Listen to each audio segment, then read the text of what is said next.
Dwayne The Rock Johnson, movie star, legendary entertainer, former pro wrestler, and he just oozes charm and charisma. In this video, I want to break down the specific cues he uses, both verbal and nonverbal, to showcase that effortless charm and maybe some that you can use yourself. Cues are the social signals we send to each other. Many of them are invisible, but they don't have to be. Together, we will learn how to decode the cues hidden in body language, words, faces, and even voice tone. Let's captivate with your cues. Number 1, the smolder.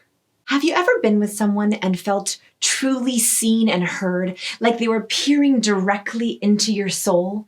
It might be because they were using what's called the smolder, also known less sexily as the lower lid flex. I love this cue because it's one that we often miss, but is crucial for making someone feel connected and heard. I want to show you first a clip of The Rock using this in action. So I want you to watch his lower lid, and I want you to see how he uses it, and he hardens his lower lid. The Rock is so well known for this cue that in his movie Jumanji, they actually gave it to his character as a secret superpower. There's no better way to explain this than from an actual clip from the movie Jumanji. Let's watch. Okay, so the smolder, or the lower lid flex, is when we tighten or harden our lower lid of our eye. There is actually some science behind this. So when I was doing research for my latest book, Cues, I discovered that we, across genders, cultures, and races, harden our lower lids when we're trying to see something better. So try a little experiment for me. See if you can see the far speck, the far dot across the wall, across the room. Just harden your lower lid to see if you can see it. When we're trying to see something far away, we squint or we harden our lower lid. And that is because when we want to see something better, we want to block out light. So we harden our lower lid to try to minimize the amount of light coming in so we can see more. This is the reason that when we're with someone and all of a sudden they smolder at us, we feel like we're really being understood. We feel like we're really being looked at. And that's because we recognize, oh, that person is trying to see more. That person is trying to take in more. They're literally hardening their lower lid to take in more. What's interesting about the smolder is it can be both positive and negative. Yes, it's a cue of intense engagement or intense curiosity. It can also be a cue that can lead to judgment. In fact, if you're ever in a meeting or on a date and you make a big claim and someone doesn't believe you, they'll often go, "Really?" And they harden their lower lids at you.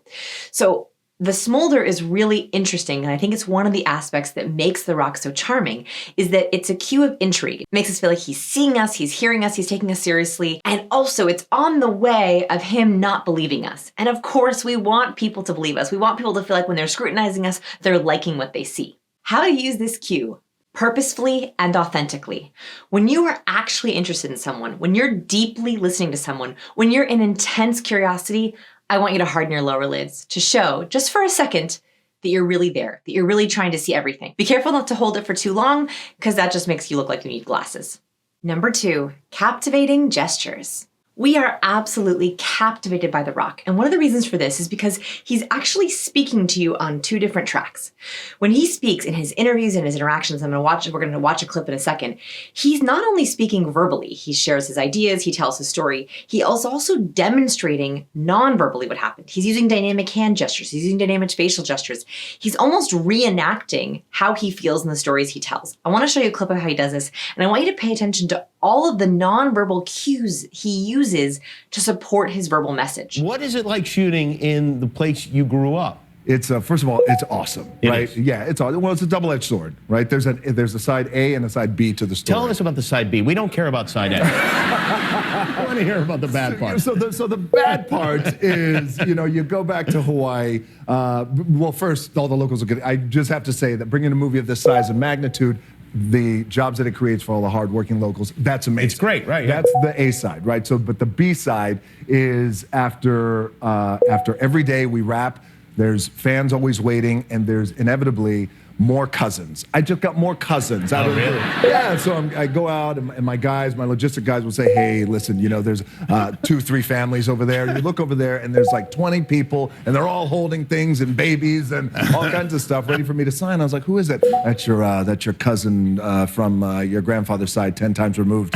I remember, I'm like, I don't have that. No, they're white. I don't understand. Okay, so did you notice what he was doing there? If he had just delivered that story verbally. So what happens is I was filming in Hawaii and my logistic guys tell me that you have some family members here, 2 to 3 families are standing over there, there's 20 people. Yes, you would get it, but you would have to be working harder and you wouldn't feel like you were there. You wouldn't feel like you were his friend. You wouldn't feel like you were getting the story in all of its tactile ingredients. He even sort of talks like his logistics guys, right? He's like, he speaks out of the side of his mouth. When he's talking about A and B, you can literally see, he's like, this is A, and this is B, which makes it really easy for us to pay attention. He even says, you know, in a film of this magnitude, and he holds his hand out like it's big. If he were to say, you know, in a film of this magnitude, you would probably believe the hand gesture more. And that's because our brain gives 12.5 times more weight to gestures over words. And that is because honest people, authentic people use their gestures to underline and emphasize their words. So one of the ways that The Rock is effortlessly charming is he showcases his honesty and his authenticity by doubling up meaning. He says one thing and he underlines that with his hands. When something is big, he shows you it's big, beach ball big. When he says that there's A and B, he literally shows you there's A and B. When he's interacting or showing you a story, he kind of gives you a little hint into like, this is how my logistics guys were talking, you know, like this. That is incredibly captivating. We want to listen to speakers who are authentic. We want to listen to speakers who are willing to speak to us on 2 tracks. That's even better. That's like seeing a movie in high definition. Not only are we getting a great story, a great verbal, we're also seeing or showcasing that with our hands. When you are telling stories, make sure that you are speaking to people on 2 different tracks. See, how can you subtly, softly, just like The Rock, you know, he's not doing modern dance. He's not like, I walked into the yard and I opened the door and then I bricked up my bag and he's not, that would be ridiculous, right? He's not mimicking every gesture. He's mimicking subtly just enough for you to get a picture of what was there. He's literally showing you that picture. Start seeing if you can add those gestures. How you can use this tip, add in more dynamic, captivating gestures to your verbal content. Number 3, dig deeper. Very charming people don't stay on the surface. They dig deep. They don't stick to social scripts that everyone uses. They don't stick to the easy questions. They go one step further. And I found this clip of The Rock and I thought, this is his effortless charm. And I want you to see how it works. I'm not going to tell you too much about the clip.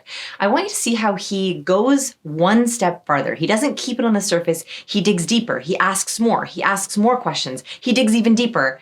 And that comes off as incredibly authentic and incredibly charming. Let's watch. What do you think? I liked it because it encouraged me to always take challenges. Wow, that's so important. So talk to me a little bit about that. Like what kind of challenges? It said that sometimes you were down and you still went through it. She gives him a compliment and he doesn't just say, thank you.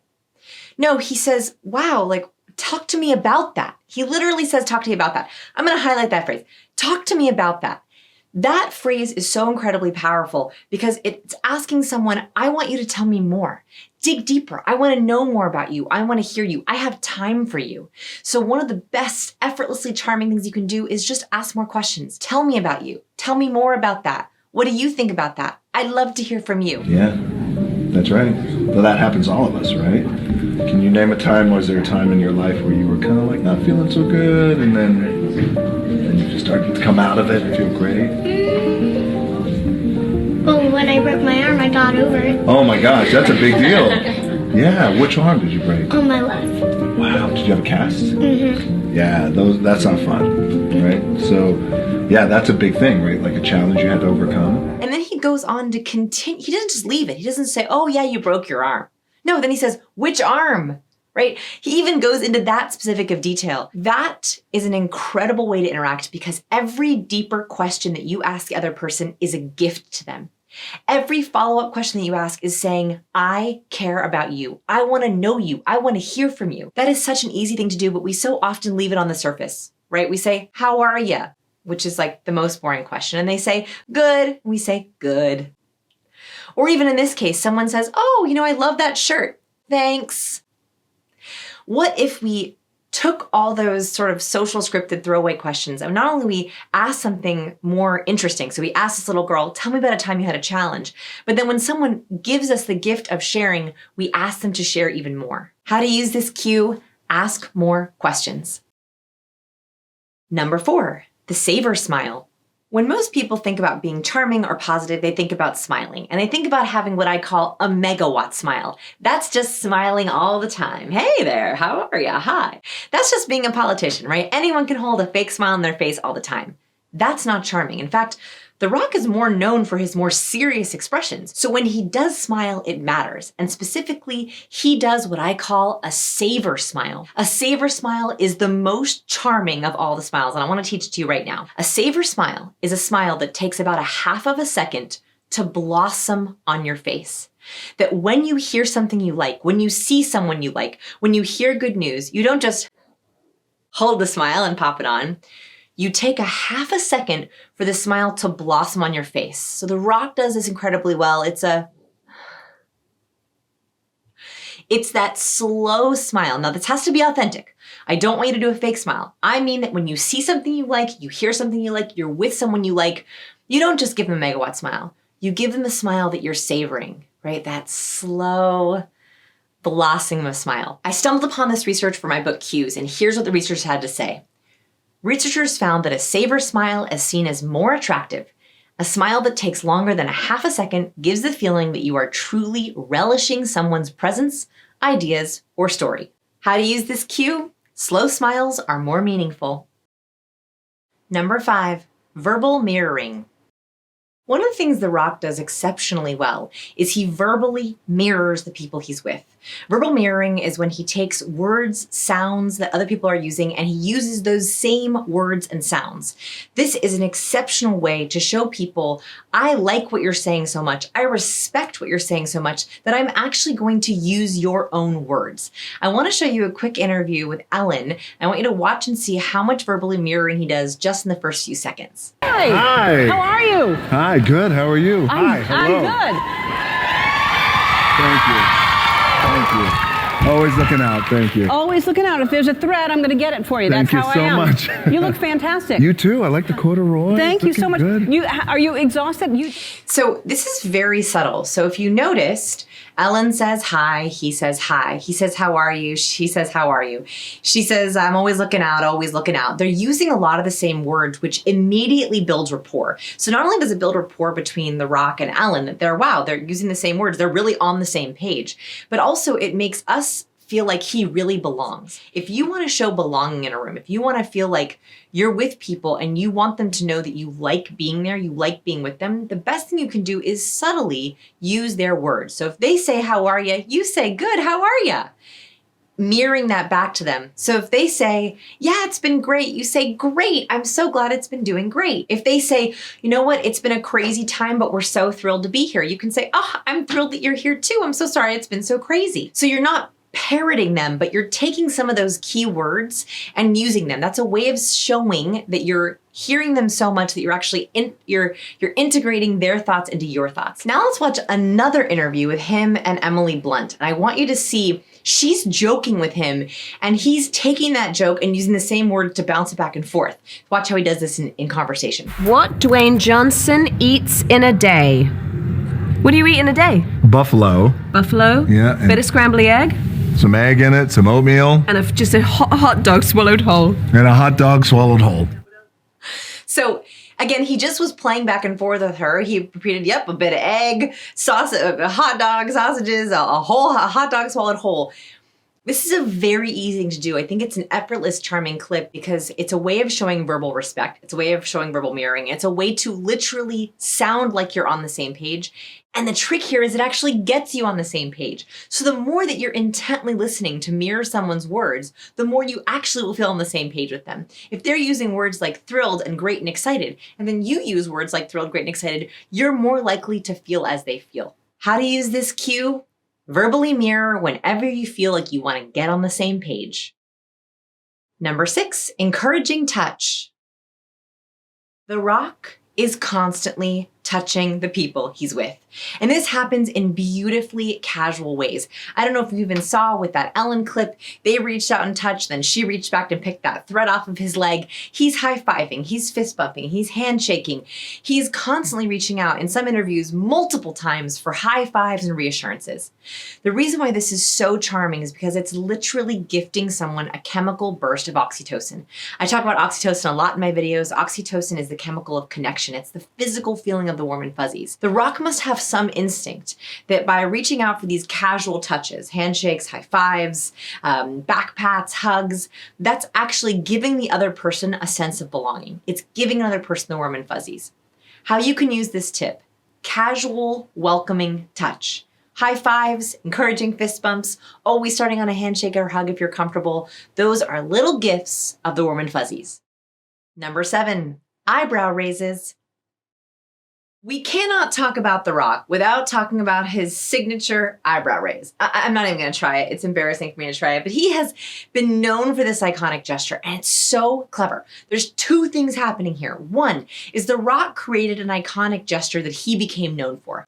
It is very charming to have a signature move or a signature piece of clothing, and that's because people can come to rely on it. So one thing to think about is there a signature move or cue that you can do? We love to have something that we can rely on with someone.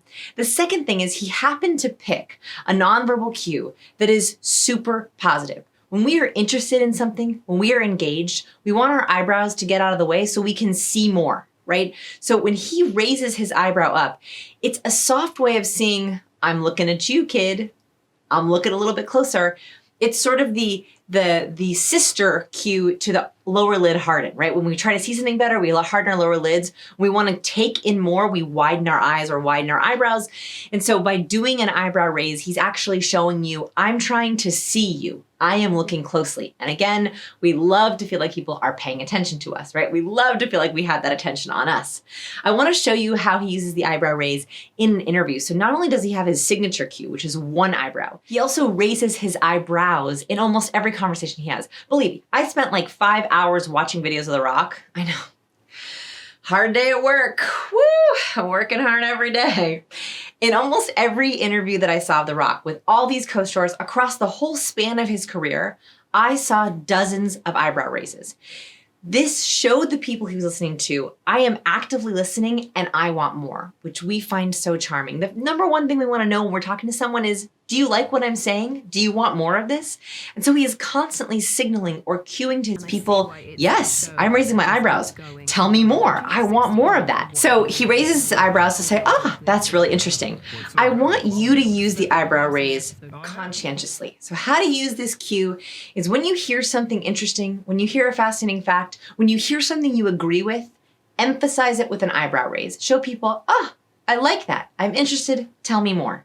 Man, I could spend all day talking about The Rock, watching The Rock, thinking about The Rock because he is so charming. I hope just a few of these cues give you an idea of how he's able to showcase that charm with others, and I hope that you're able to use some yourself. If you have an idea for someone else I should do in one of these videos, first give it a like so I can make sure that I know that you like these cues videos. And second, in the comments, put someone you'd like me to analyze next. I love analyzing these cues videos, all based on the research from my latest book, Cues, Master the Secret Language of Charismatic Communication. Be sure to pick up your copy today. It's available on Amazon or wherever books are sold. And I want to thank you for watching this video. I find you effortlessly charming. Eyebrow raise, eyebrow raise, eyebrow raise. You, effortless, gesture. What else do we have? I can't even remember. It's been a long day. The Savor Smile.